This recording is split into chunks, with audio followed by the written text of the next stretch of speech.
Thrissur Chalakudy dream world water theme പാർക്കിലെത്തിയ അധ്യാപകന് ക്രൂര മർദ്ദനമേൽക്കേണ്ടി വന്നു. സഹപ്രവർത്തകയായ അധ്യാപികയെ അശ്ലീലം പറഞ്ഞത് ചോദ്യം ചെയ്തതിനാണ് മർദ്ദനമേറ്റത്.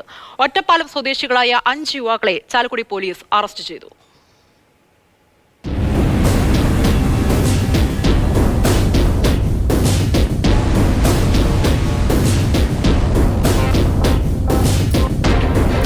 തൃശൂർ ചാലക്കുടിയിലെ ഡ്രീം വേൾഡ് വാട്ടർ തീം പാർക്കിൽ വിനോദസഞ്ചാരത്തിനെത്തിയ അധ്യാപകനെയാണ് ഒറ്റപ്പാലം സ്വദേശികളായ 5 അംഗ സംഘം ക്രൂരമായി മർദ്ദിച്ചത്.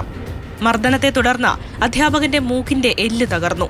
വിദ്യാർത്ഥികൾക്ക് മുൻപിൽ വെച്ച് അധ്യാപകനെ മർദ്ദിച്ച 5 അംഗ സംഘത്തെ പാർക്കിലെ സെക്യൂരിറ്റി ജീവനക്കാർ തടഞ്ഞുവെച്ച് ചാലക്കുടി പോലീസിൽ ഏൽപ്പിക്കുകയായിരുന്നു.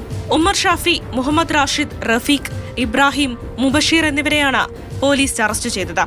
ചൊവ്വാഴ്ച ഉച്ചതിരിഞ്ഞ് മലപ്പുറം കൊണ്ടോട്ടിയിൽ നിന്ന് വിദ്യാർത്ഥികളുമായി വിനോദസഞ്ചാരത്തിനെത്തിയ സംഘത്തിലെ അധ്യാപികയോട് യുവാക്കൾ അശ്ലീലം പറഞ്ഞത് ചോദ്യം ചെയ്തതാണ് പ്രശ്നത്തിന് കാരണമായത്. കസ്റ്റഡിയിലെടുത്ത പ്രതികളെ ജാമ്യമില്ലാ വകുപ്പ് പ്രകാരം കേസെടുത്ത് കോടതിയിൽ ഹാജരാക്കി.